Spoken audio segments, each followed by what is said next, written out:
Noticentro 1, CMI. Otro paro de maestros por 48 horas. Les contamos cómo serán las marchas. Crece debate por aborto. Ponencia de magistrado lo dejaría legal y gobierno dice que es cosa juzgada. Habla piloto que viajará a China para traer a colombianos en cuarentena por coronavirus. Alerta por sequía. Subirían tarifas de energía eléctrica. Maduro decreta emergencia eléctrica en Venezuela. Conmovedora imagen de mujer que toca el violín mientras le extirpan tumor cerebral. Con Claudia Palacios y Margarita Ortega. Buenas noches, bienvenidos a Noticentro 1 CMI.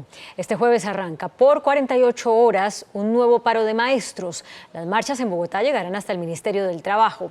La alcaldesa Claudia López presentó las medidas de seguridad para garantizar la movilización. Los sindicatos del magisterio saldrán otra vez este jueves a las calles de las principales ciudades a protestar por asesinatos y amenazas contra líderes sindicales y sociales. El rechazo a todas las amenazas, hostigamientos, señalamientos, desplazamiento forzado que hoy tienen nuestros maestros. En Bogotá las marchas de protesta iniciarán a las 9 de la mañana de este jueves. Partirán desde la calle 72 con carrera 10ª, luego tomarán la carrera 15 y después se encaminarán hacia el norte hasta llegar a la calle 100 frente a la sede del Ministerio del Trabajo. El viernes 21 de febrero las marchas iniciarán sobre las 9 de la mañana desde el Parque Nacional. Los manifestantes tienen previsto caminar por las carreras 7ª y 13 hasta la Avenida Jiménez y luego procederán a marchar hasta la Plaza de Bolívar. El presidente de la Confederación de Asociaciones de Padres de Familia, Carlos Ballesteros, estimó que 9 millones de estudiantes se verán afectados. Aquí está en juego los derechos fundamentales de nuestros hijos. El vocero de los padres de familia propuso el establecimiento de una mesa tripartita para analizar los problemas de la educación pública. En Bogotá las autoridades ya tienen dispuestas todas las medidas para garantizar que la marcha se lleve a cabo de manera pacífica. Todo lo que se tenía que ajustar para que la movilización sea pacífica y los ciudadanos puedan tener el menor nivel de afectación a su vida, se adoptó. La alcaldía dispuso de los gestores de convivencia para acompañar estas manifestaciones. Hoy se vivió otra jornada de protestas y disturbios en el centro financiero de Bogotá. Encapuchados se enfrentaron al cuerpo antimotines del ESMAD en cercanías a la Universidad Pedagógica. La Universidad Pedagógica volvió a ser escenario de fuertes enfrentamientos entre encapuchados y el Escuadrón Móvil Antidisturbios. Un grupo de 200 manifestantes lanzaron papas bombas, molotov y piedras desde el interior del campus. El ESMAD cercó a los encapuchados dentro de la universidad para evitar que los disturbios se trasladaran a la calle. No obstante, en la 73, un grupo chocó con el ESMAD. Con tanquetas y chorros de agua fueron dispersados estos manifestantes.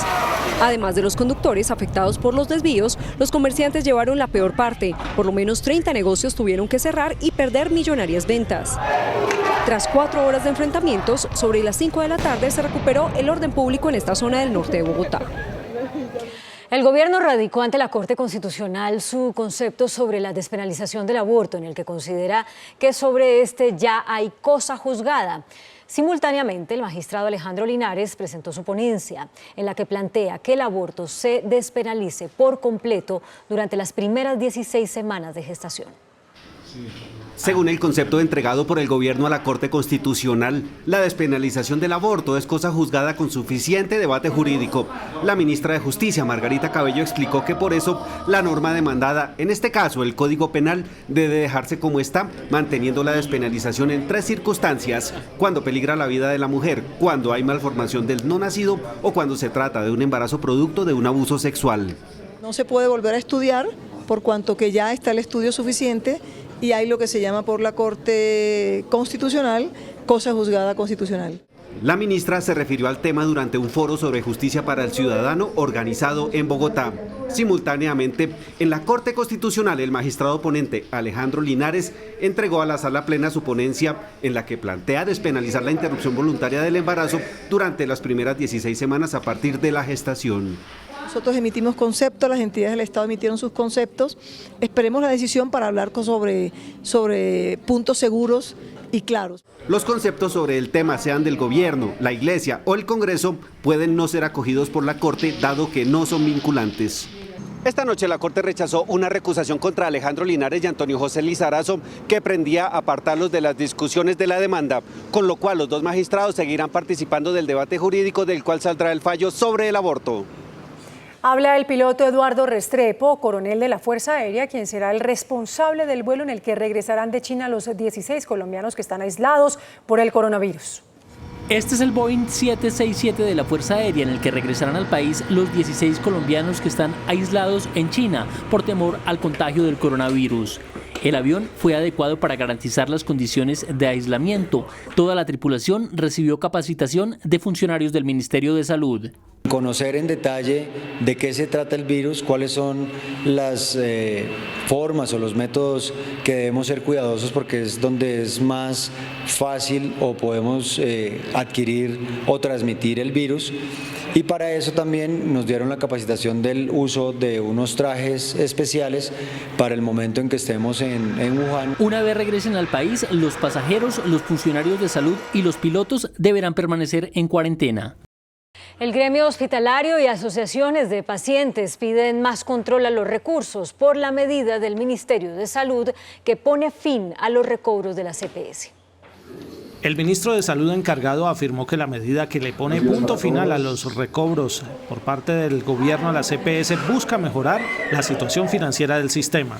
Significa unificar en las CPS la gran mayoría de recursos para lograr más integralidad, calidad y acceso, que es lo que nos ha pedido la ley estatutaria. A su turno, el vocero del gremio hospitalario afirmó que las medidas no resuelven de fondo los problemas y pidió a la Contraloría un control extraordinario de los recursos. La Contraloría General de la República tiene que ejercer un extraordinario control preventivo sobre el manejo de estos recursos. El vocero de la Organización de Pacientes Colombia teme que las nuevas medidas limiten las tutelas en salud. Generó toda una estrategia para atacar la tutela, para limitar el uso de la tutela, y esto es violatorio a la Constitución del 91. El nuevo modelo financiero para la salud comenzará a regir en marzo. El gobierno puso en marcha el Fondo de Estabilización de Precios del Café con un capital superior a los 200.000 millones de pesos. El Gobierno Nacional y la Federación Nacional de Cafeteros puso en marcha el Fondo de Estabilización de Precios del Café con un capital semilla de 218.000 millones de pesos. La herramienta busca proteger a la caficultura ante las bajas cotizaciones del grano en el mercado internacional. Para poder buscar proteger a los agricultores, cultivadores de café con esas oscilaciones tan marcadas que tiene el café colombiano en la Bolsa de Nueva York. Los cafeteros celebraron la medida. Nosotros hoy nos sentimos muy contentos porque ese fondo lo veníamos solicitando hace más de 15 años, pidiéndole al Gobierno Nacional, a la Federación Nacional de Cafeteros. Los recursos tendrán aportes del Presupuesto General de la Nación y del Fondo Nacional del Café. Argumentando razones personales, la directora de Bienestar Familiar, Juliana Pungilupi, renunció a su cargo tras 16 meses de gestión. En un comunicado, la saliente directora del instituto destacó como logros una reducción del 11,4% en las muertes asociadas a la desnutrición entre 2018 y 2019. También reportó la transformación del modelo de contratación de servicios de primera infancia con una inversión de 4,5 billones de pesos. Hay alerta por la sequía en varias regiones del país que provocarían un alza en las tarifas de energía. La sequía que azota gran parte del país viene afectando el nivel de los embalses para la generación de energía. El promedio nacional bajó a 46,13% de acuerdo con el reporte de XM, operador del mercado energético de Colombia. El nivel óptimo debe estar por encima del 60%. En el Caribe las reservas bajaron al 69,5%, en Antioquia a 51,8% y en el Valle a 46,3%. En el centro cayó a 41,3% y en el oriente a 43,8%. La disminución de los embalses obliga a un mayor funcionamiento de las térmicas que registran mayores costos. Por ende, se estima un alza en las tarifas de energía en un 4% a nivel nacional. Estas subidas de precios lo que pueden afectar es más o menos las tarifas de los usuarios entre un 4 y un 8%. Eso es más o menos como el estimado que tenemos nosotros. En la mayoría de las regiones las altas temperaturas secan los ríos, lo que obliga al sistema a buscar otras fuentes de energía como las térmicas. Estas representan un mayor costo, ya que un 40% sigue operando con carbón. Lo que se espera es que la térmica genere un poco más, suba un poco su participación. Hoy en día la térmica está participando más o menos entre un 35 y un 40% frente al total de lo que se consume en el país. Entonces lo que se espera es que la térmica pues aporte un poquito más y obviamente pues se disminuya el consumo de los embalses. El dirigente afirmó que el alza se sentirá especialmente en los estratos altos, ya que en la población vulnerable aplican los subsidios. Es menos el efecto porque ahí esos estratos, el 1 por ejemplo tiene un subsidio del 60%, entonces pues la relación comienza a disminuir, digámoslo así. Se espera que el incremento se dé en los próximos 2 meses. Pues por la sequía provocada por las altas temperaturas ya están muriendo algunos animales en Córdoba, Casanare y Cundinamarca. A raíz de la fuerte sequía que se presenta en el departamento de Córdoba, especies exóticas como ardillas, monos aulladores y demás especies de la fauna silvestre que habita una amplia zona selvática en el Bajo Sinú están muriendo por falta de alimentos y agua para sobrevivir. De los 30 municipios que conforman el departamento de Córdoba, 14 ya han declarado la calamidad pública. En las sabanas del Casanare, la fauna silvestre viene sufriendo las consecuencias de la sequía debido al intenso verano que se presenta. Los chigüiros son los más afectados, pues por la falta de agua están muriendo de sed y al ser animales territoriales no se desplazan a buscar el líquido a otros lugares. Esto es incontrolable, esto no lo apaga nadie, ni siquiera los bomberos se podrán meter ahí. Con impotencia y angustia, los habitantes de Bosa vieron cómo las llamas arrasaron buena parte del humedal tibanica. El fuego, al parecer provocado por manos criminales, alcanzó los 3 metros de altura y consumió más de 7 hectáreas.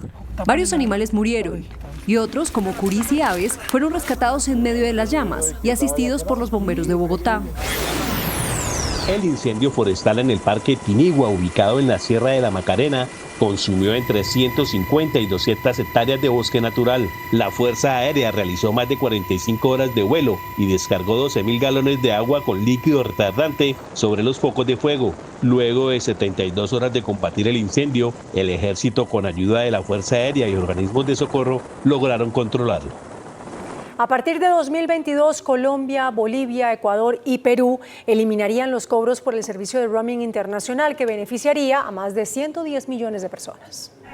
El anuncio se dio durante la celebración de los 50 años de la Comunidad Andina de Naciones y cobija a los países de la CAN, Colombia, Bolivia, Ecuador y Perú. Que a partir de hoy, 5 meses adelante, comiencen los desmontos del cobro de las llamadas internacionales dentro de los países de la CAN para que en el año 2022 sea cero costo el roaming entre nuestros países. Por otra parte, los cancilleres de la CAN celebraron la intención de Venezuela de hacer parte nuevamente de la Comunidad Andina, anuncio hecho por el presidente Iván Duque. Cabe destacar que en 2011 Hugo Chávez retiró a Venezuela de la Comunidad Andina de Naciones.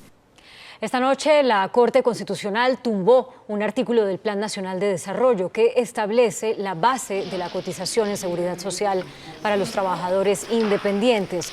Los magistrados señalaron que ese artículo no tiene nada que ver con el Plan de Desarrollo y que se trata más bien de un tema laboral que debe figurar en otra ley. La Corte le otorgó al gobierno un plazo de 2 legislaturas para remediar el asunto con una norma distinta a la del Plan de Desarrollo, que también debe tramitarse en el Congreso.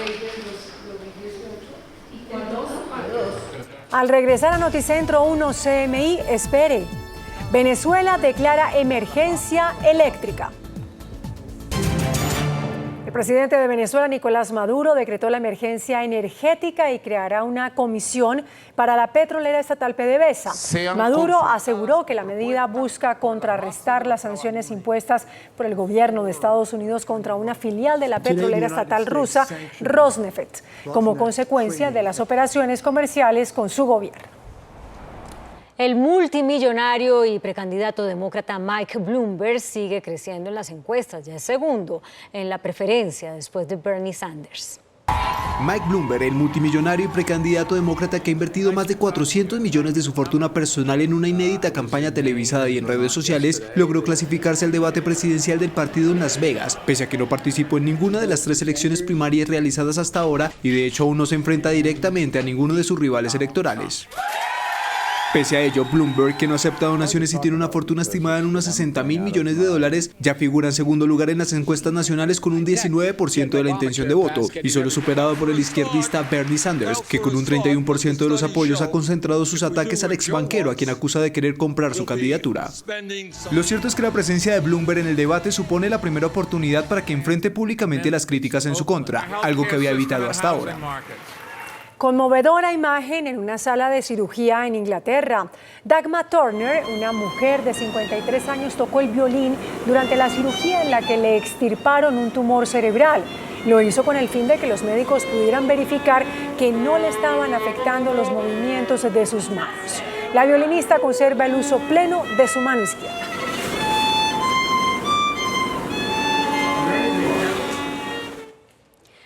Las autoridades mexicanas capturaron a la pareja que supuestamente secuestró a Fátima, la niña de 7 años que fue brutalmente asesinada.